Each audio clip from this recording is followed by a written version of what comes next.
Dear Amihan Stories presents Mahal Kita, Kunwari.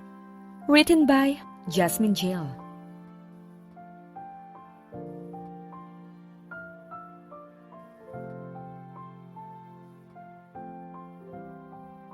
Ano to? Bakit ganito ang design sa mga bagong cake natin? Ang pangit! Wala na ba kayo ibang maisip? Wala na ba kayong ipresenta sa akin na kahit papano maganda sa paningin? Halos pasigaw na komento ni Raymond, ang CEO ng Golden Bake Shop, sa mga cake designers niya na naroon sa loob ng kanyang opisina. Salubong ang kilay niya at naihampas pa sa fiberglass na mesa ang folder na hawak. I-improve na lang po namin, sir. Pasensya na po. Nakayukong sagot ng team leader ng mga designers. Bahagya pang nanginig ang boses nito na parabang ninenervyos. Ayusin nyo! Alam nyo namang gagamitin natin ang mga designs na yan sa promotion. Mainit pa rin ang ulo na sabi ni Raymond. Yes, sir. Ayusin na po namin. Agad na sagot ng isang empleyado. I-rush nyo yan, ha? Huwag nyo akong paghintayin. I want it done by tomorrow. Relax ka lang, Raymond. Pine-pressure mo kasi ang mga designers natin, kaya hindi sila makapag-present ng maayos na mga ideas. Sita ng assistant niya at matalik din na kaibigan na si Ariel. Agad naman niya itong nilingon at tiningnan na masama. Huwag mo nga akong turuan kung anong dapat gawin, Ariel. Assistant lang kita. Inis na sabi niya. Dapat lang na-pressure ang mga yan. Dumarami na ang mga kakumpetensya natin. At konting-konti na lang, mauungusan na nila tayo. Hindi na sumagot si Ariel at nagkibit-balikat na lang. Pagkatapos ay tumalikod dito sa kanya at naupo. Sige na, lumabas na kayo. At simulan na ang pinapagawa ko. Utos niya sa mga designers sa halos pasigaw pa rin na boses. Agad namang kumilos sa mga ito at dali-daling lumabas mula sa kanyang opisina. Ang aga-aga. Stress na naman agad. Inis na wika niya at pagkatapos ay umupo na siya sa kanyang swivel chair. Ikaw lang naman tong nagpapaka-stress sa sarili mo eh. Komento ni Ariel. Alam mo pare, kapag nalaman to ng mga kalaban mo, na sinisigaw-sigawan mo lang ang mga empleyado mo at hindi inaalagaan, gagamitin nila yan laban sa'yo. Sisirain nila maganda mong imahe. E di gawin nila. Kung talagang desperado na silang pabagsakin ako. Let them do their dirty tricks. As if naman mapapabagsak nila ako. Naiinis pa rin na sagot niya. Yun nga pare, napakaganda ng image mo sa labas. Pinupuri ka ng media. Ang dami mo pang awards na natanggap noong 2024. Kesyo, napakabuti mo raw sa mga empleyado mo. Paano na lang kapag na-expose ang totoong nangyayari rito sa loob? Kung paano mo talaga tratuhin ang mga empleyado mo? May kasamang pangangaral na sabi sa kanya ni Ariel. Kapag nangyari yan, Ariel, alam ko na agad kung sinong nag-traitor sa akin. Walang iba kundi ikaw. Bara niya sa lahat ng sinabi ng kaibigan niya. Pambihira naman, Raymond. Hindi ko naman magagawa sa iyo yan. E ano ba kasing kinatatakot mo, Ariel? Golden Bake Shop was sitting on the top for more than 10 years. May mga nagtangka ng kalabanin tayo. Pero wala ni isa sa kanilang nagtagumpay. Confident ang boses na wika niya, kaya napatango-tango na lang ang kanyang kaharap. Tuluyan ang natahimik si Ariel at hindi na nakasagot nang may kumatok sa pinto ng kanyang opisina. Maging siya ay natigilan din, lalo na nang makilala niya kung sino ang nasa labas at naghihintay sa pagbukas nila. Ano ba, Raymond? Ba't ang tagal mong buksan tong pinto? Mula sa labas ng pinto, narinig niya ang naiinis ng boses ng kanyang ama.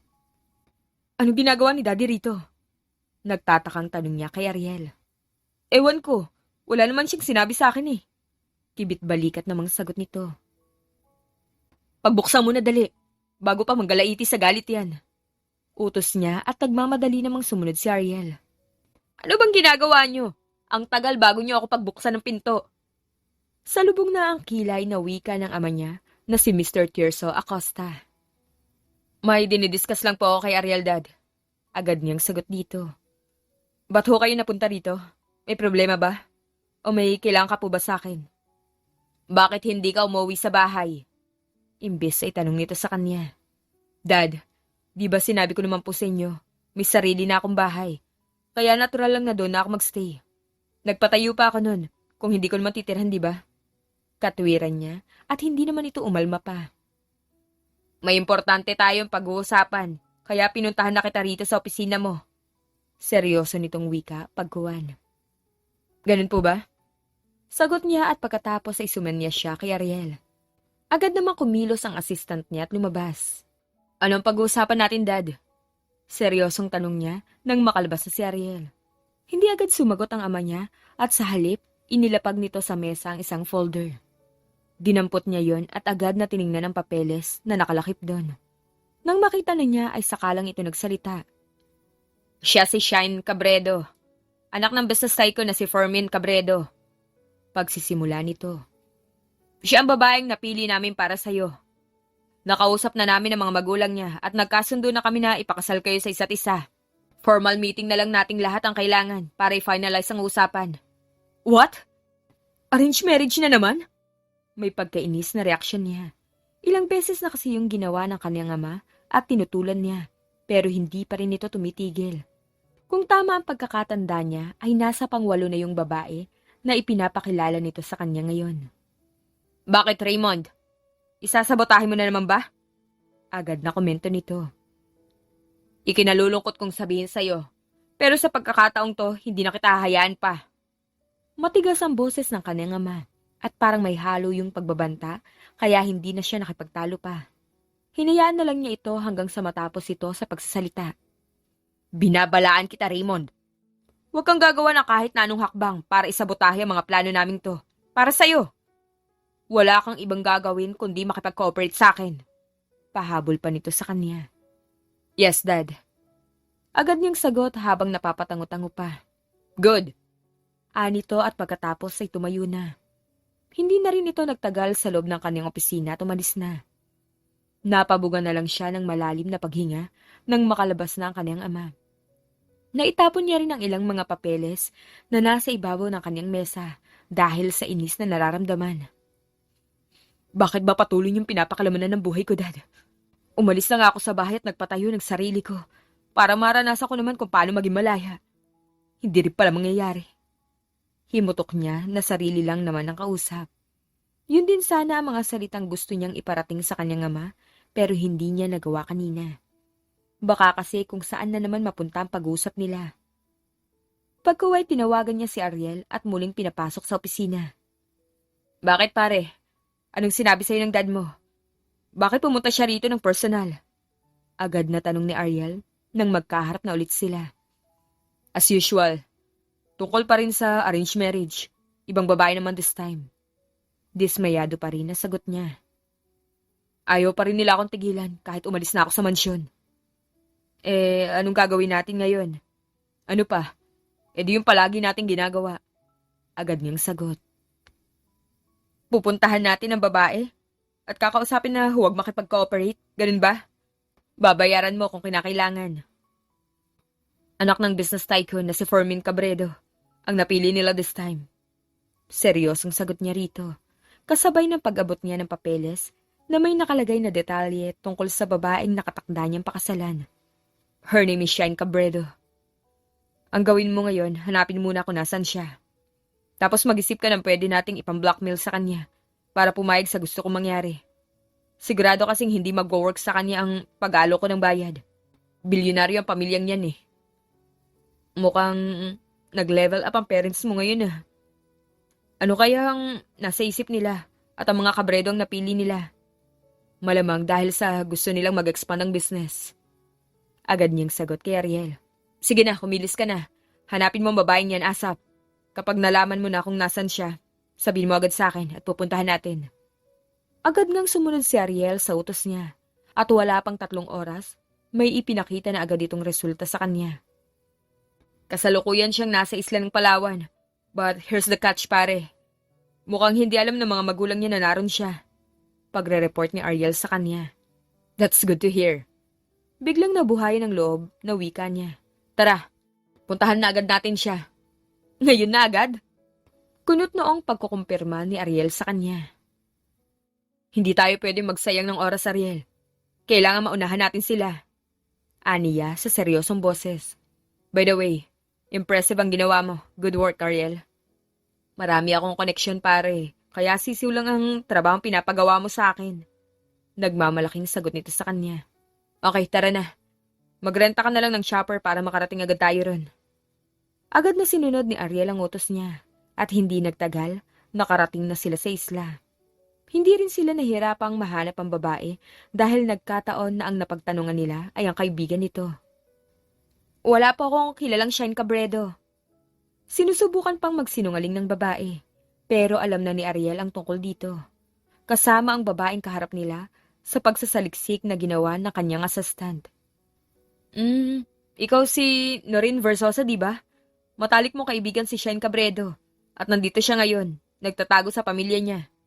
Pahayag ni Ariel, dahilan para matigilan ang babaeng kaharap nila. Makinig ka, Miss Noreen. Wala kaming balak na hindi maganda sa kaibigan mo. At wala rin kaming plano na isumbong siya sa mga magulang niya. Pumunta lang kami rito para kausapin siya. May importante lang ako sasabihin sa kanya. Siya naman ang nagsalita at seryoso ang boses niya habang nakatingin sa babae. Hindi agad ito sumagot at nagpalipat-lipat lang ang tingin sa kanilang dalawa ni Ariel. Hindi kami masamang tao, okay? Muling sabi niya rito. At pagkatapos ay bumuntong hininga ito bilang tugon.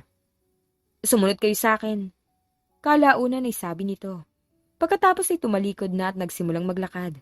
Nagkatingi na naman sila ni Ariel at sabay na napangiti ng malapad. Pagkatapos ay dali-dali na silang sumunod sa babae. May naghahanap sa'yo, Shine.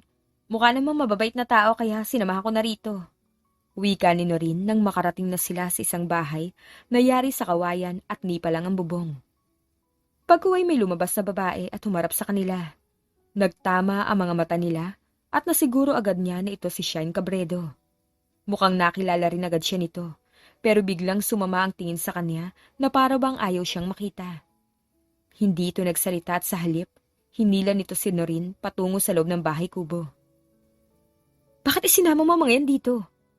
Narinig niyang tugon ni Shine sa kaibigan nito. Sumunod siya sa mga ito at wala ring sabi-sabi na pumasok siya sa loob. Mukha naman silang mababait. Ang gagwapo pa. Akala ko mga kaibigan mo kaya... Hindi na natapos ni Noreen ang pagpapaliwanag nang mapansin siya nito na naroon na sa loob ng bahay. Hoy! Anong ginagawa mo rito? Bakit bigla-bigla ka na lang pumapasok sa bahay na hindi mo pag-aari? Trespassing ang ginawa mo. Pwede kitang kasuhan. Buliyaw sa kanya ni Shine at bahagya pang nagulat ang katabi nitong si Noreen. Bakit? Pag-aari mo ba ang bahay na to? Agad naman niyang sagot dito na may paghamon sa boses. Hindi agad ito nakasagot at sa halip tumingin lang kay Noreen. Parang may isinesenyas ang mga mata nito sa kaibigan. Ako ang may-ari ng bahay na to. Pwede kitang kasuhan dyan sa ginawa mong basta-basta na lang pagpasok dito. Parang napipilitan na sabi ni Noreen. Salungat ang ekspresyon nito sa mga salitang binitiwan. Pagkatapos, muli itong tumingin sa kaibigan at napansin na mas lalo lamang sumama ang tingin ni Shine rito. Mag-usap na nga lang kasi kayo kung ano man ang mga problema nyo. Lalabas na ako at wag nyo na ako idamay pa. Agad na bumigay si Noreen at pagkatapos magsalita, padabog na itong lumabas. Raymond Acosta, right? Pagsisimula ni Shine nang makalabas na si Noreen. Anong ginagawa ng butihin at sobrang busy na CEO ng Golden Bake Shop? Mukhang importanteng sadya mo at personal ka pa talagang pumunta rito. Okay, hindi na ako magpapaligoy-ligoy pa. Sagot niya rito sa kalmadong boses. Pumunta ako rito para kausapin ka tungkol sa arranged marriage na napagkasunduan ng mga magulang natin. Tutol ako sa kasunduan nilang yun at gusto ko ganun ka rin. Huwag kang pumayag sa mga gusto nilang mangyari. Kapag may mga meetings, huwag kang sisipot. What? Natatawang sagot ni Shine sa kanya. Ano yan? Desperate move mo? Para hindi matuloy ang arranged marriage? Babayaran kita kahit magkano. Huwag ka lang pumayag sa gusto nila. Deklara niya, pero lalo lang natawa ang babae. Mas malakas ngayon kaysa kanina at halos hindi na rin ito matigil. Ano ba? Inis na sabi niya rito. Tumigil naman si Shine sa pagtawa at muli siyang hinarap. Pinapatawa mo kasi ako eh. Anito na bahagya pa rin natatawa, pero pilit namang pinipigil ang sarili. Nakikipag-usap ako ng maayos sa'yo, Miss Cabredo. Makipag-cooperate ka naman. Naiinis pa rin sabi niya. Okay. Makinig ka mabuti sa sasabihin ko ha. Seryoso na rin ang ekspresyon ni Shine. Ayaw ko rin namang magpakasal sa'yo, Mr. Acosta. Walang gustong magpakasal sa'yo, actually. So, it's a deal? Nagkakaintindihan na tayo, ganon? Tanong niya bilang pagkukumpirma. Pero tinawanan lang siya nito. Alam ko kung anong klaseng tao ka. Mayabang, malupit, at walang awa sa mga empleyado mo. Ganun ang totoong ikaw, Raymond Acosta. Pakitang tao lang ang ginagawa mo sa harap ng mga tao. Scripted lang ang lahat ng ibinabalita sa media at ang mga papuri nila sa'yo. Malamang binabayaran mo lang ang mga yun eh. No wonder na gusto mo rin akong bayaran para mangyari ang gusto mo. Wika nito pagkuwan. Wala akong pakialam sa problema mo, okay? Bahala ka sa buhay mo. I have my own way of handling my problem with my family. Anong ibig mong sabihin? Nagtatakang tanong niya. Ayokong ma-involve sa kung ano pa man ang pinaplano mo. At hindi mo rin ako pwedeng pangunahan sa desisyon ko. At wala ka rin magagawa kung maisipan kong makipag-meeting sa pamilya mo o pamilya ko. Mariing sagot nito sa kanya. Teka, matanong ko lang. Ano ba ang dahilan? Bakit ayaw mo akong pakasalan? Dahil ayoko sa'yo. Ganun lang kasimple. Dahil sa inis niya rito, kaya ganun ang sinagot niya. Hindi niya nagustuhan ang mga salitang binitiwan nito para sa kanya. Seeing how rude you are right now, nawala na rin kahit ang katiting na pag-asang magbago ang isip ko. Mas lalong ayoko sa'yo. Ang yabang-yabang mo, kala mo ko sino. Pasigaw na sagot nito sa kanya. Umalis ka na nga, bago pa kita hampasin itong upong gawa sa kahoy. You know what? Nagbago na ang isip ko. Hindi ko na pala kailangan ng tulong mo. Inis na sabi niya rito. And guess what? Pagbalik ko sa Manila, ipapaalam ko sa pamilya mo na rito ka nagtatago. Pagkatapos magsalita ay tumalikod na siya rito at naglakad palabas ng bahay. Di magsumbong ka. Akala mo namang matatakot mo ako. Narinig pa niya ang paghamon na yun ni Shine pero hindi na niya pinansin. Dire-diretso na lang siya sa paglalakad hanggang sa makalapit na siya sa kanyang assistant. Anong nangyari pare? Salubong ni Ariel sa kanya. Uwi na tayo. Salubong pa rin ang kilay na sagot niya rito. Hindi pa rin humuhupa ang inis na nararamdaman niya kay Shine Cabredo. Wala ba naman kasi siyang napala sa pagpunta nila sa islang yun? Agad-agad? Hindi ba tayo maglalakad-lakad muna? Kung gusto mong magpaiwan, bahala ka. Asik niya rito. Nasaan ang chopper? Tawagin mo na ang piloto at babalik na ako sa Manila. Sandali lang pare. Agad na nag-dial si Ariel sa cellphone nito. Nakausap din agad nito ang tinatawagan. May problema raw ang chopper pare. Hindi nila tayo maihahatid sa Manila ngayon. Kung gusto mo raw, bukas ng umaga na lang. Ani Ariel sa kanya. What? Gulat na tanong niya. Sabihin mo gumawa ng paraan. Sayang ang malaking binayad ko sa kanila kung ganitong palpak na serbisyo ang ibibigay nila. Hindi raw talaga kaya ngayon eh. Baka madisgrasya lang tayo. Agad namang sagot ni Ariel. Meron daw isa pang opsyon kung gusto mo. Ano naman yun? Mayate sila. Nasaktong nandito rin sa isla. Agad nitong sagot sa kanya. Okay na yon. Ang importante, makalis na ako rito sa lalong madaling panahon. Kaya lang, parang maalon ang dagat ngayon. May paparating pa yatang masamang panahon. Nag-aalalang sambit ni Ariel. Huwag kang nervyoso, Ariel. Alon lang yon, bagyo ako. Pagyayabang niya habang nagsisimula ng maglakad. Pagdating nila sa daungan, agad silang sumakay sa yate. Walang ibang sasakyang pandagat doon. Kaya nasiguro niya na yun ang sinasabi ni Ariel na sasakyan nila pabalik sa Manila. Pasensya na po, sir. Hindi po tayo pwede maglayag ngayon. Malakas ang alon na parang may paparating na kalamidad. Seryosong sabi sa kanila ng kapitan na naroon sa loob ng yate. What? Pati ikaw? Gulat na sad niya. Ano ba yung mga gamit yung transportation? Mga bulok? Umiiwas lang tayo sa disgrasyang maaaring mangyari. Malumanay na sagot ng kapitan. Bagamat halata na hindi nito nagustuhan ang sinabi niya. Disgrasya? Bakit kasi yan agad ang iniisip niyo? Bara niya rito. Matrak niyo talagang disgrasya kung yan lagi ang bukang bibig niyo. Ipinilit pa rin niya ang gusto niyang mangyari, kahit paulit-ulit na siyang binigyan ng babala ng kapitan at ni Ariel. Ayaw niyang pakinggan ang mga ito hanggang sa natuloy na ang paglalayag. Pero sa hindi inaasahang pagkakataon, nang makalayo na sila ng bahagya, isang malaking alon ang sumalubong sa kanila. Tumaob ang yate at nakita na lang niya ang sarili na nakikipaglaban para sa kanyang buhay. Hanggang sa tangayin na rin siya ng alon sa kung saan at hindi na niya nalaman pa ang sumunod na pangyayari. Samantala, sobrang inis pa rin ang nararamdaman ni Shine kahit nakaalis na si Raymond. Sariwang-sariwa pa rin sa isip niya ang mga sinabi nito, lalo na ang pagkaarugante nito. Siya pa talaga may ganang magyabang. Siya na nga ang nakikiusap. Nanggagalaiti pa rin siya sa lalaki. At nasipaw niya ang upuan na nasa harapan niya na para bang nakikita niya roon ang mukha ni Raymond Acosta. Ano bang nangyari, Besh? Bakit nagwawala ka? At sino ang lalaking yun? Pag-uusisa ni Norin sa kanya matapos nitong makapasok sa bahay kubo na hinayaan nitong ipagamit sa kanya habang nandun pa siya sa isla. Sa susunod na rin ha, huwag kang basta tumatanggap ng kung sino, lalo na kung hindi mo kilala. Pananermon niya sa kaibigan. Porket nakita mong gwapo, in-entertain mo agad. Naku, sinasabi ko sa'yo rin. Kadalasan sa mga gwapong yan, may itinatago masamang ugali.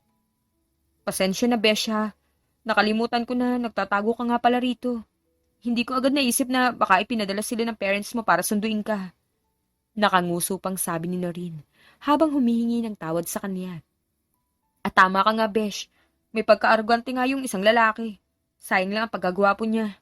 Hay nako. Napapailing na lang na wika niya. So, sino nga pala mga yun? Anong sadya nila sa'yo? Si Raymond Acosta. Siya ang gustong ipakasal ng mga magulang ko sa akin. Sagot niya. Talaga? Siya na yun? Parang na-excite na komento ni Noreen. Pagkuway muli yung napalitan ng pagtataka. Ba't pumunta siya rito? Anong sinabi niya sa'yo? Loko-loko nga yun eh. Sinasabihan ba naman ako na huwag daw akong sumipot sa mga meetings na isasagawa ng mga pamilya namin. Huwag daw akong pumayag sa arranged marriage. Pagkukwento niya pa sa kaibigan. At heto pa nakakatawang part. Gusto niya akong bayaran. Sundin ko lang daw ang gusto niyang mangyari. Bahagya pa siyang natawa. Di ba ayaw mo rin namang matuloy ang arranged marriage? Kaya nga nandito ka't nagtatago sa parents mo. Oo nga. Tipid na tugon niya rito. Oh, bakit hindi kayo nagkaintindihan ni Acosta? Parang mainit ang ulo nang umalis kanina. Patuloy ni Noreen sa pag-uusisa sa kanya. At bakit naman ako makikipag-cooperate sa mayabang na yun? Bahala siya sa problema niya sa pamilya niya. Naiinis naman na sagot niya. Naaalala na naman kasi niya ang naging usapan nila ni Raymond kanina. Kaya ko naman harapin ang problema ko sa pamilya ko nang hindi pumapayag sa gusto nilang arranged marriage. May sarili rin akong pamamaraan at hindi ko siya kailangan. Okay, kaya pala narito ka ngayon kasi kaya mo silang harapin. Sarkastikong tugon ng kaibigan niya, kaya tinitigan niya ito ng masama. Nginitian lang siya nito ng pang-inis. Pero sayang talagang kagapuhan ng Acosta na yun, no? May pagka-arugante kasi eh. Hoy, Noreen, huwag mo sabihing pinagpapantasyahan mo lalaking yun. Hinampas niya ito ng mahina sa balikat habang nagsasalita. Slight lang naman, te. Agad na sagot nito. Mabuti pa yung assistant niya, parang mabait. Kaya lang, hindi naman kagapuhan. Lukaret ka talaga, Noreen. Napapangiti na rin na sabi niya. Pagkuway, tumalikod na siya rito at nagsimulang maghanda ng kanyang lulutuing ulam. Hanggang sa bigla na lang bumuhos ang malakas na ulan. Kaya si Noreen, dali-dali na ring bumalik sa bahay nito para tumulong sa nanay nito. Malapit nang dumilim nang muli silang magkita ni Noreen, malapit sa dalampasigan. Tumigil na ang ulan at hinihintay ng kaibigan niya ang tatay nito na si Mang Fred na pumalaot para mangisda. Napansin niya ang pag-aalala sa ekspresyon nito, kaya sinamahan na niya ito. Ngayon lang nalit nang uwi si Papa. Ano kayang nangyari? Baka may dinaanan lang. Pauwi na yun for sure. Aniya habang hinahaplos ang balikat ng kaibigan. Sana nga, Besh. Nag-aalala na talaga kasi ako eh. Sino ba naman ang kasama ng papa mo? Tanong niya rito. Kasama niya ang dalawa niyang kumpare. Agad nitong sagot. Parang gusto ko lang ang puntahan ang bahay ng dalawa niyang kumpare para magtanong kung nandun ba sila sa kanilang bahay. Huwag kang mag-isip ng hindi maganda dyan, Besh. Patuloy naman niya sa pagsaway rito. Malamang nandun ang papa mo sa bahay ng kumpare niya at nakikipag-inuman na. Pagkuway natanaw na nila na paparating na ang hinihintay na si Mang Fred at dalawa nitong kumpare. Pero natigilan sila nang mapansin ang isang lalaki na pinagtutulungan ng mga itong buhatin. Tulungan niyo kami, dali! Wika ni Mang Fred nang makalapit na mga ito sa kinatatayuan nila. Mas lalo pa siyang natigilan nang makilala ang lalaking walang malay. At yun ay si Raymond. Anong nangyari sa kanya? Tanong niya, pero parang walang nakarinig sa kanya dahil wala siyang narinig na sagot. Shine, pwede bang sa kubo mo na lang namin siya dalhin? Yun ang pinakamalapit eh. Baling sa kanya ni Mang Fred at agad naman siyang tumango bilang tugon. Pagkatapos ay dali-dali siyang nagtungo sa kubo na tinutuluyan niya at agad na inayos ang higaan na ipapagamit sa walang malay pa rin si Raymond. Ano pong nangyari sa kanya? Muling tanong niya nang maging kalmado na ang lahat. Maayos na rin nakahiga si Raymond at hinihintay na lang nila na magising ito. Nakasakay yata siya roon sa yate na nagpumilit na maglayag kahit malakas ang alon kanina. Hayon, tumaob. Pagkikwento ni Mang Fred. Nakita namin siyang tinangin ng alon patungo sa dalampasigan kaya agad naming nilapitan at tinulungan. Ano? Naksidente siya? Halos magkasabay pa na sabi nila ni Noreen. Okay na ba siya? Hindi pa ba siya patay? Dagdag na tanong niya. Okay naman siya. Nagkamali na siya kanina at sumuka ng maraming tubig. Agad na sagot ni Mang Fred. Tapos parang iniinda niya ang kanyang ulo na tila ba matinding sakit ang nararamdaman. Hanggang sa nawalan ulit siya ng malay. Bakit hindi niyo na diniretso sa ospital, Papa? Si Noreen na nagtanong. Naisip namin na parang okay naman siya. Bukod sa nawalan ulit siya ng malay. Wala naman kaming ibang nakita na problema sa kanya. Wala rin siyang mga sugat. Bukod sa konting gasgas. Seryosong sagot ni Mang Fred. Hintayin na lang siguro natin siya na magising. Saka natin tanungin kung magpapadala ba siya sa ospital o hindi. Ganun na nga ang ginawa nila. Pero umabot na ng gabi, hindi pa rin ito nagising. Hanggang sa umalis na rin si Mang Fred at ang kumpare nito. Iniwan na lang sa kanya pagbabantay sa lalaki. Uwi na rin ako, Besh. Inaantok na ako eh. Maging si Noreen ay nagpaalam na rin sa kanya. No, hindi mo ako pwedeng iwan dito, Noreen. Mariing pagtutol niya sa sinabi nito. Paano kung biglang magising ang lalaking yan? Anong gagawin ko sa kanya? Di pa kainin mo. Tanungin mo kung ano masakit sa kanya. Sagot ng kaibigan niya. Nakikita naman niya na inaantok na nga ito ng sobra. Pero kahit ganon, ayaw niya talaga itong paalisin. Ang totoo, hindi talaga niya alam kung ano ang gagawin. Sakaling magising si Raymond at siya lang ang naroon. Pasensya na talaga, Besh. Di ko na kaya ang antok eh. Kumatok ka na lang sa bahay kapag nangailangan ka ng tulong. Kung hindi man kita marinig, siguradong sina Mama at Papa pagbubuksan ka. Pagkatapos magsalita ay naglakad na palabas ng bahay kubo si Noreen. Hindi na ito nagpapigil sa kanya kahit anong pilit niya na bumalik ito. Ilang minuto pang lumipas nang mapansin niya na gumalaw ng lalaki. Agad niya itong nilapitan at nakita niya nagising na nga ito. Okay ka lang ba? May nararamdaman ka bang masakit? May kailangan ka ba? Sunod-sunod na tanong niya rito at medyo natataranta rin siya. Hindi naman ito sumagot at pinakatitigan lang siya. Nakakunot din ang noo nito na para bang hindi siya nakikilala. Pagkuway napahawak na lang ito bigla sa magkabilang ulo nito at dumaing na para bang sobrang sakit ang nararamdaman. Masakit ba ang ulo mo? Gusto mo ba dalhin ka namin sa ospital? O gusto mong uminom ng gamot? Pagpapatuloy niya nang wala siyang marinig na sagot mula rito. Hindi. Tanggi nito. Sumasakit lang ng sobrang ulo ko kapag pilit kong inaalala mga nangyari. Kung sino ako at kung nasang lugar ako ngayon. What did you say? Bulalas niya rito. Hindi mo kilalang sarili mo? Sino nga ba ako? Sino ka at anong lugar na to? Kita niya kung gaano ito kaseryoso habang nagtatanong. Kunot din ang noo nito habang nagsasalita. So you're telling me right now na may amnesia ka? Nagdududa pa rin na tanong niya. Hindi mo ako kilala? Hindi mo alam na napaka-arogante mong tao? Hindi mo naaalala mga sinabi mo sa akin kanina? Hindi nga, ano ba? Paulit-ulit ang tanong mo. Tumaas na ng bahagya ang boses nito na para bang napipikon na sa mga tanong niya. Mas lalo namang napikon siya sa inasta nito. Hindi pa rin niya nakakalimutan ang mga sinabi nito sa kanya kanina at ang paraan na pakipag-usap nito. Paano kung sabihin ko sa iyo na fiancé kita? Nakatakda na tayong ikasal next year. Pero dahil excited na tayong magsama, kaya narito tayo sa isang isla. At dito tayo nakatira sa maliit na bahay kubo na to. Naisip niya na baka palabas lang ng lalaki na may amnesia ito. Kaya gano'n ang sinabi niya. Hindi siya papayag na maisahan siya nito. Pero partly naman ay may katotohanan yung sinabi niya. Fiancé naman talaga niya ito. Ang mga magulang nga lang niya ang pumili at nagdesisyon para sa kanya. Ibig mong sabihin, nagsasama na tayo sa bahay na to? As in, live-in partner tayo? Pagkukumpirma nito sa kanya. Parang natauhan naman siya bigla matapos marinig ang sinabing yun ni Raymond. Napaisip siya na parang mali ang kanyang ginawa. Mukhang magigisa siya sa sarili niyang mantika dahil sa mga sinabi niya.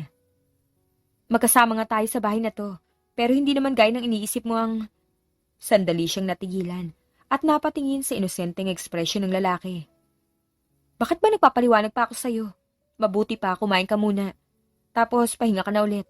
At bukas na bukas, sasamahan kita sa ospital para matingnan ng doktor ang kalagayan mo. Hindi ito nagreklamo sa kanya.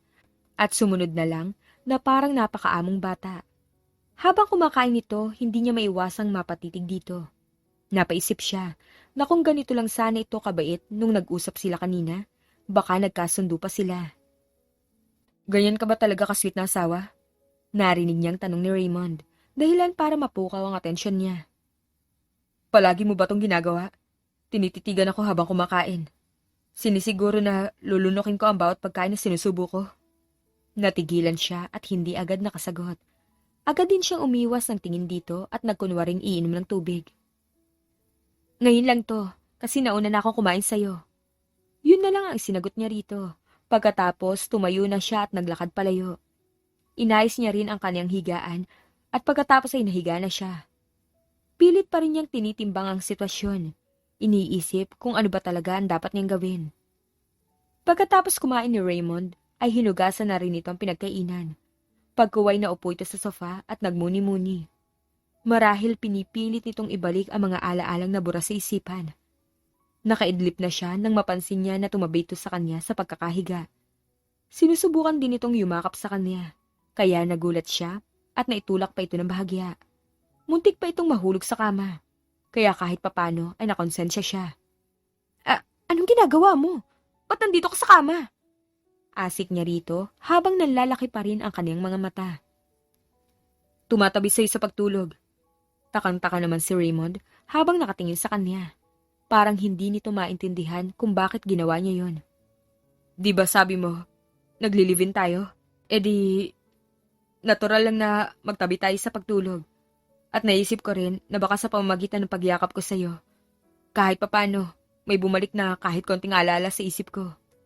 O ngayon, may naalala ka na? Inis na tanong niya, kasabay ng pagbangon niya sa higaan at tuluyan ng tumayo. Wala eh. Mahinahon at medyo nahihiyang sagot ni Raymond. Kasi nga, hindi naman natin ginagawa yun. Magkasama nga tayo sa bahay na to, pero hindi tayo nagtatabi sa pagtulog. Hindi rin tayo nagyayakapan, o kahit maghawakan man lang. Lalo na ang maghalikan. Sermon niya rito. At pagkatapos ay nagtungo siya sa dining table at uminom ng isang basong tubig. Ang lakas ng kabog ng dibdib niya at nag-init din ng bahagya ang kanyang katawan. Mukhang napasubo ako sa mga kasinungalingang sinabi ko Bulong niya sa kanyang sarili. Pagkuway natigilan siya nang mapansin na sumunod sa kanyang lalaki. Anong klaseng pagsasama meron tayo kung ganun? Bawal ang lahat? Ano lang palang ginagawa natin? Nagtititigan lang maghapon sa loob ng bahay na to? Kompronta nito sa kanya. Dahilan para lalo siyang matigilan at halos wala nang masabi. Hindi mo kasi naiintindihan. Sagot niya rito. Paano ko maiintindihan? Hindi mo naman pinapaliwanag sa akin ang lahat. Patuloy nito at bahagya na ring tumaas ang boses. Bukas ko na lang ipapaliwanag sa iyo ang lahat. Kapag napacheck up na kita sa ospital, sa ngayon magpahinga ka na muna. Ikaw na ang mahiga sa kama at dito na lang ako sa sofa, okay? Pinilit niyang kalmahin ang kanyang sarili at maayos na nakiusap kay Raymond. Gusto niya munang masiguro ang totoo nitong kalagayan bago siya magbitaw ng mga salita o magpaliwanag ng naaayon sa kanyang plano. Hindi rin kasi niya sigurado. Baka nagpapanggap lang ito na may amnesia at sinusubukang paglaruan siya. Sumunod naman agad ito sa kanya at hindi na nakipagtalo pa. Sa kama ito nahiga at siya naman ay sa sofa. Hindi siya sanay naroon matulog, kaya nahirapan siya. Hindi agad siya nakatulog. Inabot na siya ng madaling araw bago nagkusang pumikit ang mga mata niya. Mataas na ang sikat ng araw nang magising siya. Nabulabog siya ng ingay na ang kaibigan niyang sinorin ang may gawa. Nang imulat niya ang kanyang mga mata, agad niyang napansin ang kumot na nakabalot sa kanyang katawan. Lihim siyang napangiti nang maisip na marahil ay si Raymond ang naglagay nun sa kanya. Dahan-dahan siyang bumangon at nagulat na lang siya dahil nasa harapan na niya si Noreen. Mabuti naman at nagising ka na, Besh. Hinila-hila pa nito ang isa niyang kamay bago magsalita. Ipaliwanag mo nga sa akin kung anong pinagsasabi ni Raymond. Bakit sinasabi niya na mag-asawa kayo? Magdahan-dahan ka nga sa pagsasalita mo. Baka marinig niya tayo. Saway niya rito sa pabulong na boses. At bahagya pa niyang hinampas ang braso nito. Mamaya ko na ipapaliwanag sa iyo ang lahat. Gising ka na pala, love. Kumain ka na muna bago tayo umalis. Nagulat sila parehas nang marinig ang boses ni Raymond na ngayon ay nasa harapan na nila. Parehas silang natigilan ni Noreen at nagkatinginan na lang. Love? Halos hindi maipaliwanag kung anong klaseng reaksyon ang nakikita niya sa mukha ni Noreen. Akmang titili ito pero agad niyang napigilan sa pamamagitan ng pagtakip sa bibig nito. Napagpasyahan ko na lang na maging sweet na lang sa'yo at sundin ano man ang sabihin mo habang hindi pa bumabalik ang alaala ko. May paglalambing sa boses na sabi ni Raymond. OMG! Is this for real? Nanlalaki pa ang mga mata na reaksyon ni Noreen. Siya naman ay napapangiti na lang na para bang kinikilig din sa mga salitang naririnig kay Raymond. Baka ito nang resulta ng pagiging delulo mo, besh. Sige na, love. Kumain ka na at pupunta pa tayo sa hospital, di ba? Patuloy ni Raymond sa malalambing pa rin na boses. Sa pagkakataong yun, tuluyan ng napatili si Noreen at hindi na niya yun napigilan pa. Tumigil ka nga, Noreen, nakakahiya. Saway niya sa kaibigan sa pabulong na boses. Oo nga naman, kasi besh, kanina pa nga siya naghihintay na magising ka eh. Nakapagluto na rin siya nang pumunta ako rito. Nakaka-amaze, di ba? Sagot ni Noreen na may halong panunukso. Amazing nga, Noreen. Aniya kasabay ng pagtayo niya at pagkatapos ay naglakad na siya patungo sa dining table para kumain. Pagkatapos kumain ay sinamahan niya si Raymond sa hospital. Agad silang inasikaso ng nurse at inexamine ng doktor ang lalaki. Hindi naman yun nagtagal at nang bumalik ang doktor sa kanya ay may resulta na itong ibinalita. Ikaw ba ang asawa ng pasyente? Tanong nito sa kanya. Live-in partner po. Nagdadalawang isip pa na sagot niya. May post-traumatic amnesia ang partner mo dahil sa pagtama ng ulo niya sa matigas na bagay. Fortunately, wala namang problema sa ulo niya based sa CT scan. Don't worry, hindi naman ito magtatagal. Kailangan mo lang siyang tulungan. I assume na matagal na kayo nagsasama. Kaya marami na kayong memories na pinagsaluhan. Malaking tulong kung uulitin niyo yung mga bagay na madalas yung ginagawa. Mahabang litan niya ng doktor. Hindi agad siya nakasagot. Paano nga naman niya tutulungan si Raymond na maibalik ang alaala nito kung wala naman silang pinagsaluhan na mga memorya? Kung temporary lang po to, Doc, hanggang kailan naman kaya bago bumalik ang alaala niya? Pagkuway tanong niya sa doktor. Sa ganitong case, usually inaabot ng 1 month or less para sa ibang cases. Pero sabi ko nga kanina, kapag tinulungan mo siya, baka hindi na umabot ng ganong katagal. Agad na sagot ng doktor. May mga ilan pa itong ibinilin sa kanya bago tuluyang tumalikod. Pinayagan na rin silang umuwi dahil wala naman daw tinanmong malubhang injury si Raymond. Bukod sa maliit na gasgas nito sa may sentido. Kumusta, besh? Ang sabi ng doktor? Agad na salubong ni Noreen sa kanya nang makauwi na sila ni Raymond. Hindi muna siya sumagot at sa halip ay hinila niya ang kanyang kaibigan palayo sa mga magulang nito na agad namang sinalubong si Raymond. Bakit, besh? May hidden agenda ka na naman ba? May halong pagbibirong tanong ni Noreen sa kanya. Makinig ka sa akin at huwag ka masyadong maingay. Pagsisimula niya. May post-traumatic amnesia si Raymond. Pwede raw abutin ng 1 buwan bago bumalik ang alaala niya. Anong plano mo?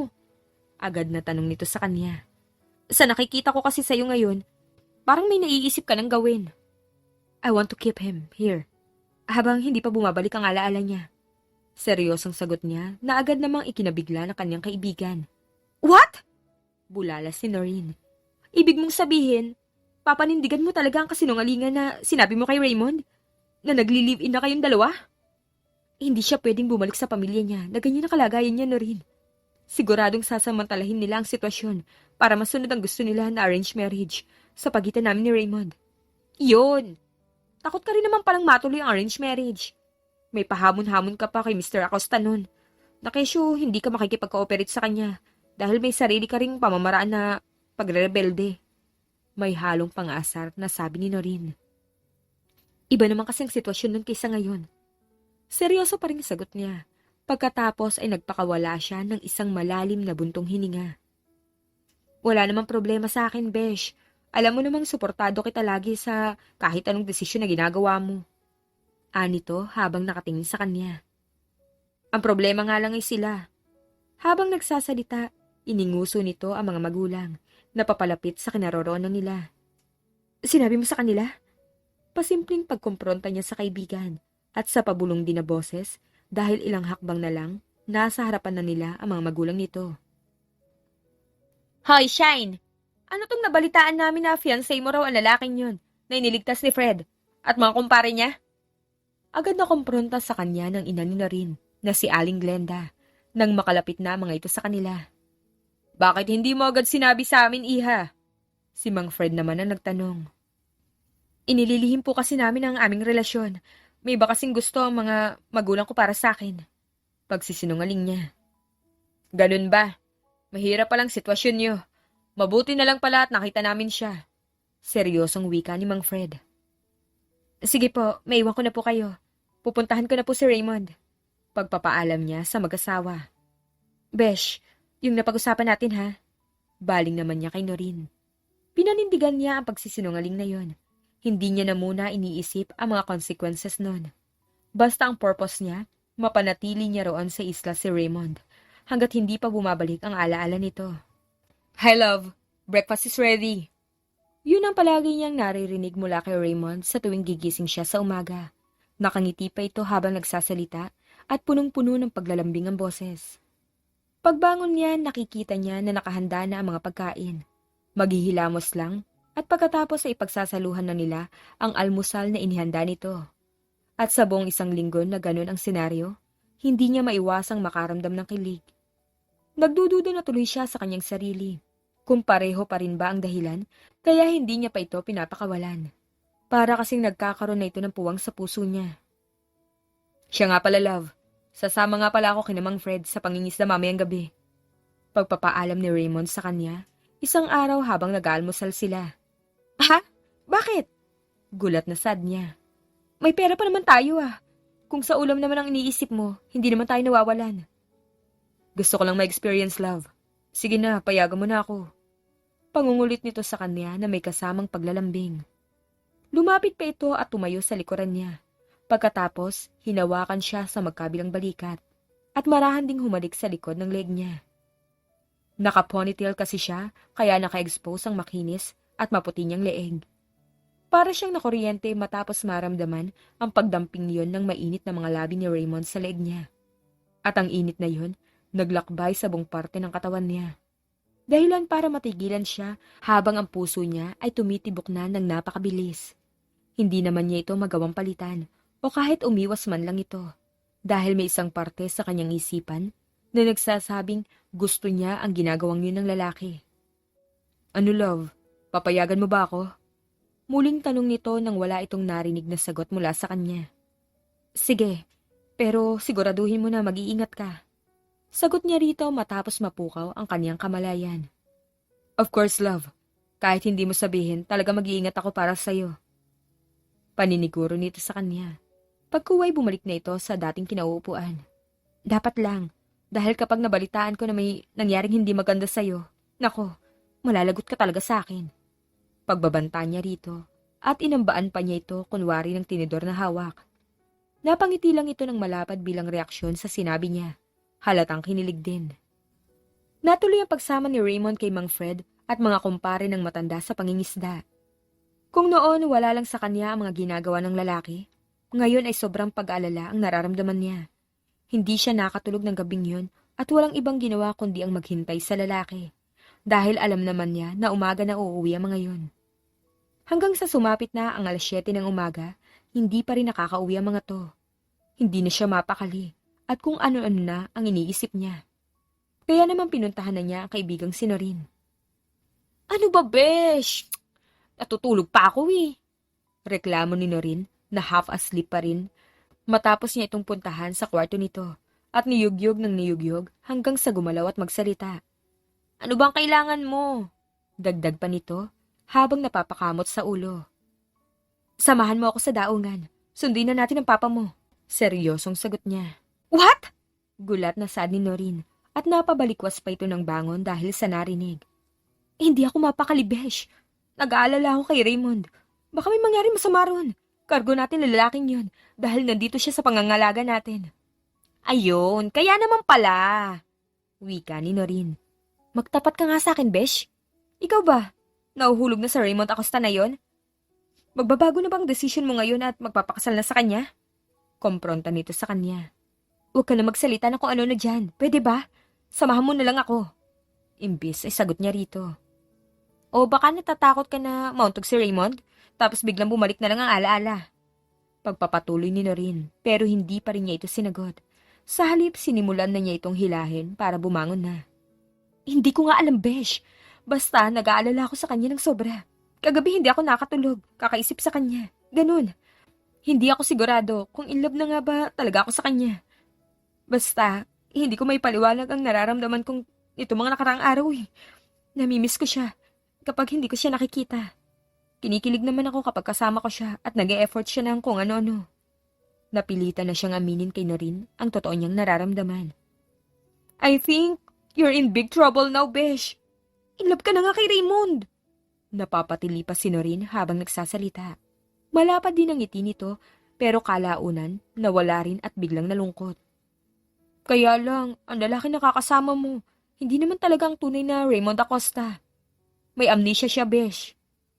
Paano kapag bumalik ng alaala niya? Babalik na rin kaya ang mayabang at walang modo na si Raymond Acosta? Tiyak na magagalit sa'yo lalaking yun kapag nalaman niya na nagsinungaling ka sa kanya. Sa ngayon, hindi ko na muna naiisip ang mga bagay na yan, Norin. Seryosong sagot niya rito. Ang gusto ko lang gawin ngayon, puntahan siya. Gusto ko malaman kung okay lang ba siya o hindi, para matigil na ang pag-alalang nararamdaman ko para sa kanya. Kaya bumangon ka na dyan at samahan ako sa daungan. Pagkatapos magsalita ay hinila na niyang muli ang kaibigan hanggang sa mapilitan na itong bumangon. Una nga, besh, wait lang, maghilamos lang ako. Angal nito at pagkatapos, dali-dali na itong pumunta sa banyo. Pumunta nga sila sa daungan pero wala pa roon sina Mang Fred at Raymond. Mas lalo lang tumindi ang pag-alala niya kaya naisipan na lang niyang sumakay ng bangka para hanapin ang mga lalaki. Pero agad siyang pinigilan ni Norin. Ano ka ba naman, besh? Ilalagay mo ba sa peligro ang buhay mo? Bulyaw ni Norin sa kanya. Dito na lang tayo maghintay. Siguradong pauwi na mga yon. Masyado ko lang kasing nag-iisip ng mga negatibong bagay. Nag-alala lang ako sa kanila, Norin. Katwiran niya rito. Oh, baka sila na yon. Ani Norin at agad naman siyang bumaling sa direksyon na itinuturo nito. Nabuhaya naman siya bigla at kahit papano kumalma na siya nang masiguro na sina Raymond na ngayon. Oh, bakit nandito kayo? Agad na tanong ni Mang Fred nang makababa na ang mga ito sa bangka at nakalapit na sa kanila. Hinihintay po kayo. Agad na sagot ni Norin. Bakit? May problema ba? Nagtatakang tanong ng ama nito. Wala naman pong problema, Papa. Ito lang naman pong si Shine. Sobrang nag-aalala na kay Raymond. Sagot ni Norin at sandali pa siyang pinasadahan ng tingin na parang nanunukso. Ganun ba? Baka namimiss na niya. Magdamag ba namang hindi nakasama? Mas malala ang panunuksong sinabi ni Mang Fred, dahilan para magtawanan ang mga kumpare nito. Bakit, love? Tanong sa kanya ni Raymond. Hindi mo kailangan mag-alala sa kanya, Shine. Ang galing-galing nga niya eh. Sa katunayan nga, siya ang may dala ng swerte sa amin. Kita niyo, puno lahat ang balde na dinala namin. Buong pagmamalaking pahayag ni Mang Fred. Kaya nga lang, muntik na siyang mahulog sa dagat. Mabuti na lang at nahawakan ko siya. Pagkakwento ng isang kumpare ni Mang Fred na biglang nagpabilis sa kabog ng dibdib niya dahil sa sobrang pag-aalala. Wala siyang sinabi o ibang ginawa kundi lapitan si Raymond at yakapin ito ng sobrang higpit. Naramdaman niya pagkagulat sa ekspresyon ng lalaki pero hinayaan lang siya nito at hinaplos-haplos din itong likod niya. I'm very very sorry kung pinag-alala kita ng sobra. Seryosong sabi nito at ramdam niya rin na sincero ito at talagang nagigilty. Teka lang. Ano pang sabi niyo na nangyari kay Raymond? Tanong ni Norin na sa ama nito nakabaling. Wala yun, anak. Natumba lang naman siya. Nung may nahuli kami malaking isda. Paliwanag ni Mang Fred. What? Natumba siya? Alin na tumama sa kanya? Ang ulo ba? Tanong ni Norin. Relax, okay lang naman siya. Sagot ni Mang Fred at hinawakan pa ang magkabilang balikat ni Noreen. At bakit parang ikaw pang mas nag-aalala kaysa kay Shine? Ikaw ba ang asawa ha? Nag-alala lang siguro kumpadre kung nabagok ang ulo ni Raymond. Sabad ng kumpare ni Mang Fred. Okay nga yun para bumalik na ang alaala ni Raymond. Agad namang sagot ni Mang Fred, dahilan para matigilan siya. Pagkuway napatitig siya sa lalaki at pinagmasdan nito mula ulo hanggang paa. Parang wala namang nagbago sa itsura o kilos nito. Kaya malamang, hindi naman nangyari ang kinatatakutan niya. Okay ka lang ba talaga? May pag-aalala pa rin na tanong niya kay Raymond. Huwag ka mag-alala, love. Okay lang talaga ako. Agad na sagot nito at humawak pa sa magkabilang pisngi niya. Halika na sa bahay, uwi na tayo. Bagamat sinigurado ni Raymond sa kanya na okay lang talaga ito, na hindi naman nabagok ang ulo nito. May napansin pa rin siya na kakaibang kilos nito. Sa buong maghapon, makailang beses niya itong napansin na napapatulala, na para bang may malalim na iniisip. At ang isang bagay na nagpatindi ng hinala niya na may nangyari talaga rito ay nang makita niya itong may kausap sa cellphone.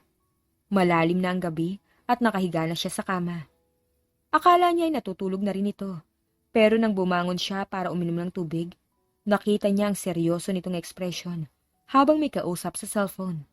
Hindi nga niya alam na nabuksan na pala nito ang cellphone nito dahil ang huling alam niya, pinapatuyo nila yon. At makalipas ang ilang araw ay ayaw nang bumukas. Ngayon niya lang nalaman na okay na pala ang cellphone nito. Hindi man lang sinabi sa kanya. Hindi naman siya nito nakita, kaya hindi na siya nagtanong. Bagamat kinakabahan siya sa kung ano ang natuklasan nito at gano'n na lang ang ekspresyon nito. Nalaman na kaya niya ang totoo? Bulong niya sa sarili matapos niyang bumalik sa higaan. Maraming negatibong bagay ang pumasok sa isip niya. Isa na ron ang posibilidad na baka magalit si Raymond dahil sa ginawa niya. Gayunpaman, pinilit pa rin niyang kalimutan yon at natulog na lang. Bukas na lang niya ito kakausapin. Pag-ising niya kinaumagahan ay hindi na niya nakita si Raymond. Naiikot na niya ang kabuuan ng bahay kubo pero hindi niya ito nakita.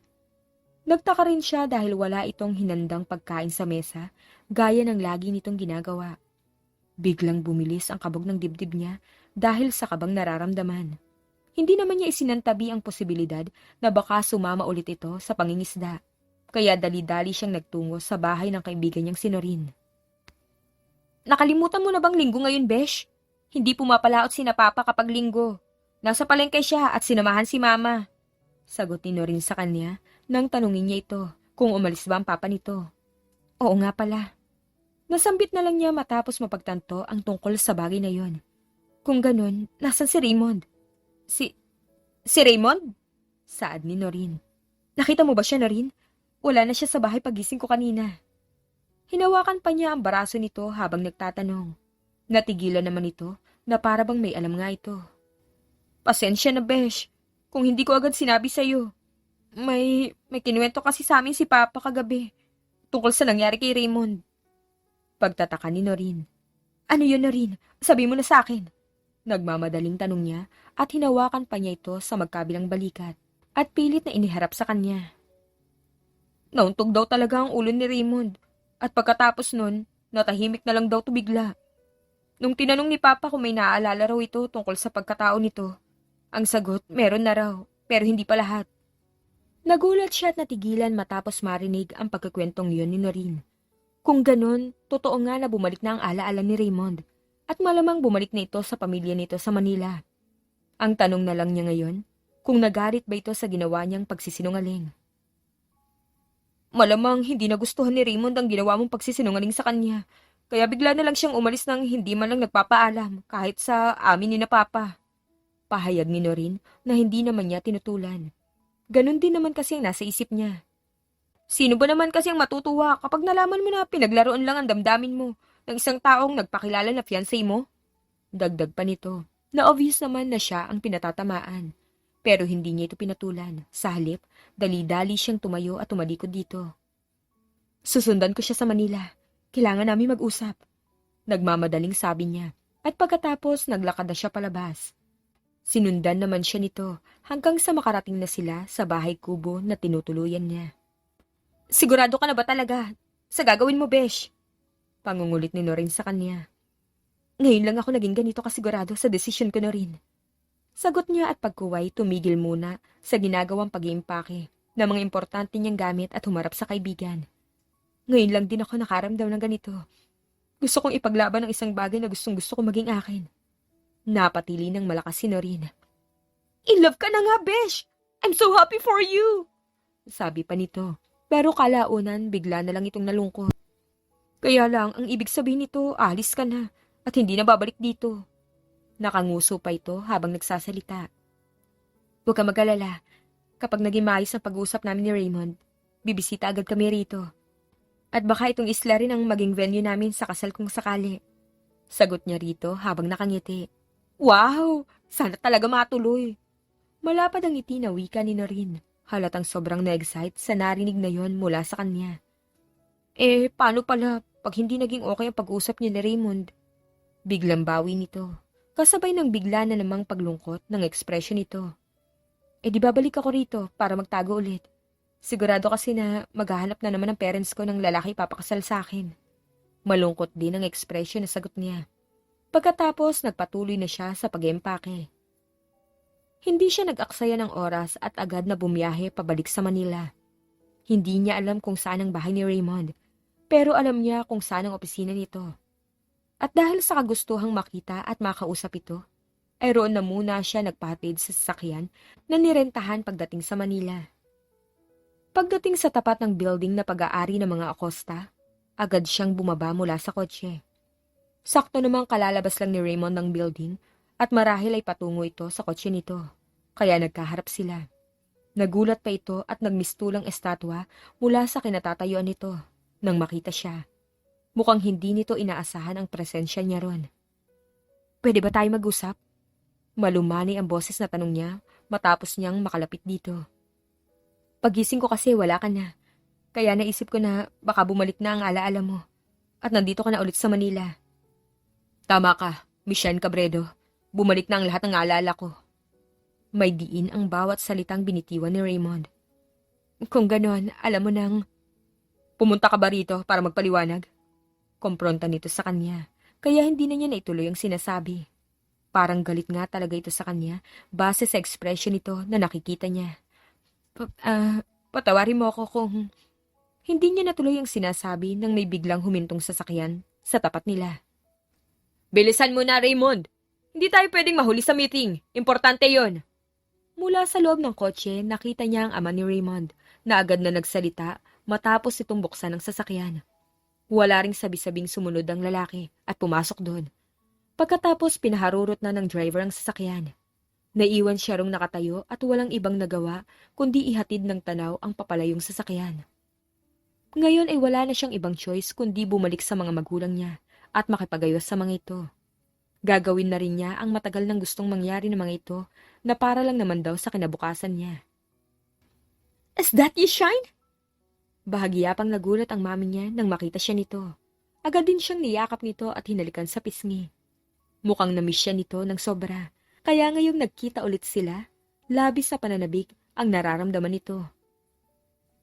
Mabuti naman at bumalik ka na, Shine. Ang maotoridad na boses naman ng daddy niya ang kanyang narinig, na ngayon ay nasa harapan na rin niya. Malamang natauhan ka na at napagtanto na mahirap ang buhay sa labas. Ano ka ba naman, Farmin? Kadarating lang ni Shine. Agad na saway ng mami niya sa kanyang ama. Hindi ka ba natutuwa na bumalik na siya? Bumalik po ako para pag-usapan ng tungkol sa kasal namin ni Raymond Acosta. Direktang pahayag niya sa harap ng mga magulang. What? Sabay pang tanong ng mga magulang niya. Ito naman ang gusto niya, diba? Eto na, pumapayag na ako. Sagot niya. Gusto niyang magpakatotoo sa sarili at determinado na talaga siyang ipaglaban ang nararamdaman niya para kay Raymond. Bagamat hindi niya alam kung tatanggapin pa ba siya ng lalaki sa kabila ng pagsisinungaling na ginawa niya rito. Talaga, anak! Mabuti naman at hindi maaari! Matigas ang boses sa sabi ng daddy niya. Dahilan para matigilan ang kanyang mami at hindi nito naituloy ang sasabihin sana. Bakit po? Puno ng pagtatakang tanong niya. Pabagsak na mga Acosta. Isa-isa nang nalulugi ang mga kumpanya nila. Wrong move. kung itutuloy pa natin ang pagpapakasal mo kay Raymond. Seryosong sagot ng daddy niya. May diin din ang mga salitang binitiwan nito. Kaya parang bigla na lang siyang pinanghinaan at napaupo na lang sa sofa. Baka pwedeng ituloy na lang natin, Fermin. Payag na ang anak natin, no? At nakikita mo naman siguro na gustong-gusto na niya. Apela ng mami niya. Pagkatapos ay humarap ito ng upo sa kanya at hinawakan ang dalawa niyang kamay.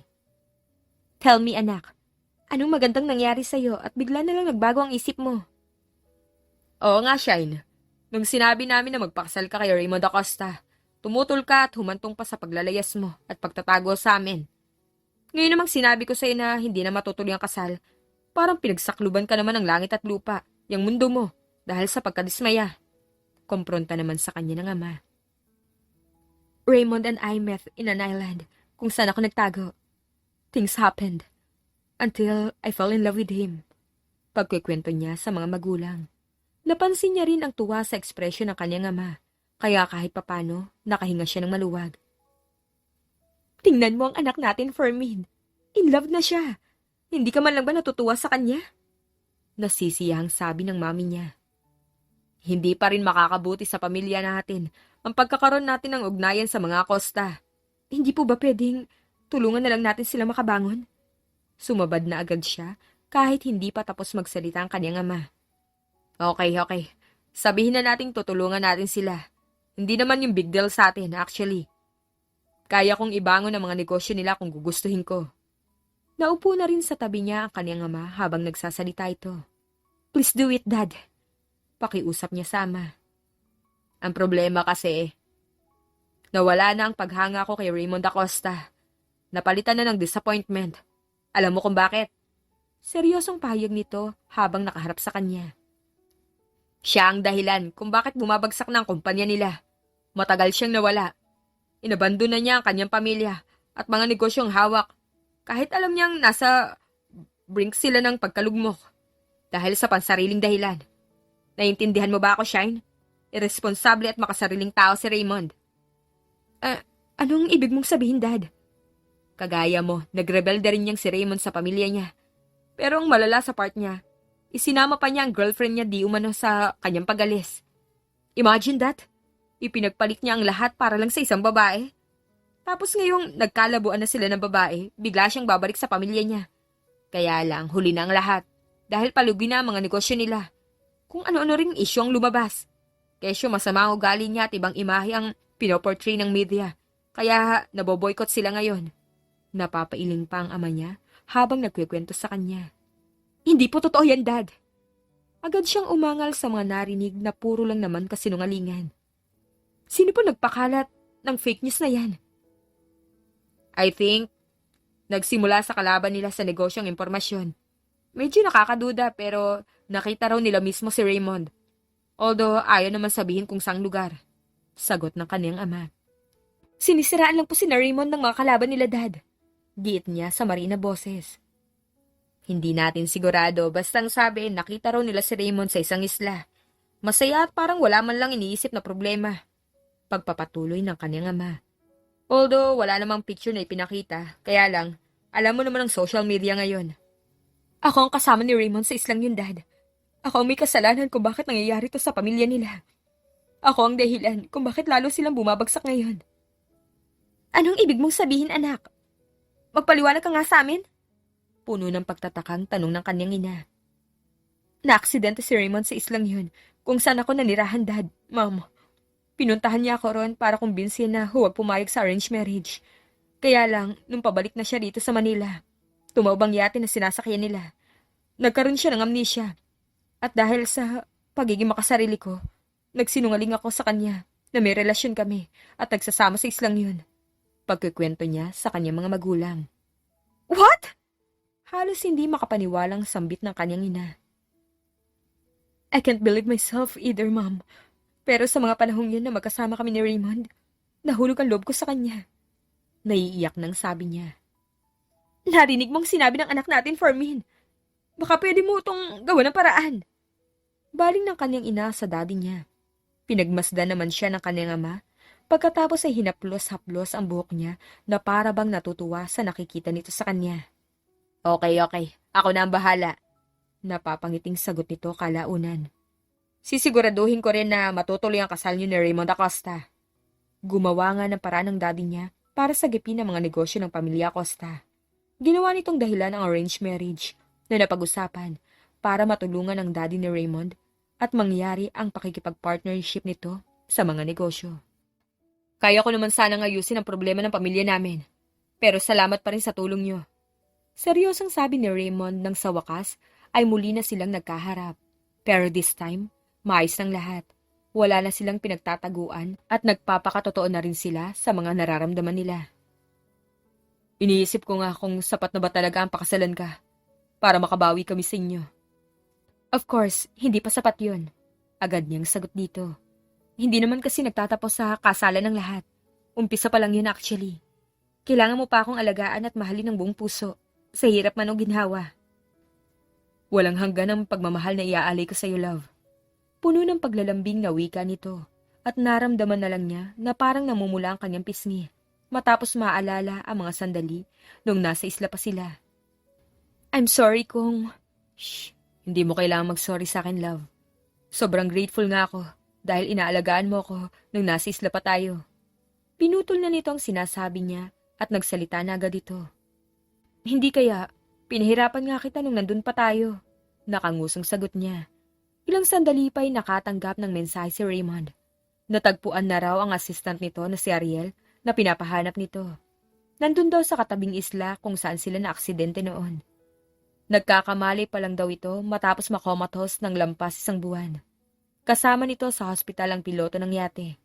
Agad nila itong pinuntahan at inilipat si Ariel sa mamahaling hospital na may magagaling na doktor at masisiguro ang mabilis nitong paggaling. Sinigurado ni Raymond na makokompensate ng maayos ang dalawa dahil kasalanan nito kung bakit humantong ang mga ito sa ganun. Naging matigas kasi ang ulo nito. Nang settled na ang lahat at wala nang ibang inaayos, nag-focus na sila sa paghanda sa kanilang kasal. Natupad ang gusto niyang mangyari na sa isla kung saan naroon ang kaibigan niyang si Noreen idaos ang kasal, pati na rin ang reception. Masayang-masaya sila dahil sa kabila ng lahat ng nangyari, sa huli ay magkasama pa rin silang humarap sa altar at nangako sa Diyos na magsasama ng magpahanggang wakas. Hindi masasabi ni Shai na perpekto ang buhay nilang mag-asawa. Maraming hindi pagkakaunawaan at tampuhan dahil para pa rin silang nasa ligawan stage na kinikilala ang isa't isa ng lubusan. Pero masayang-masaya ang puso niya. Si Raymond naman ay natuto na sa mga pagkakamali, kaya binawasan ang pagiging arogante at naging mas mabuting boss sa mga tauhan. At the same time, she can see his effort on being an understanding partner to her. At sana ay manatili itong ganun habang buhay. The end. Kung nagustuhan niyo ang aming istorya, ay huwag kalimutan na mag-like at subscribe. Mag-iingat po tayong lahat. Salamat!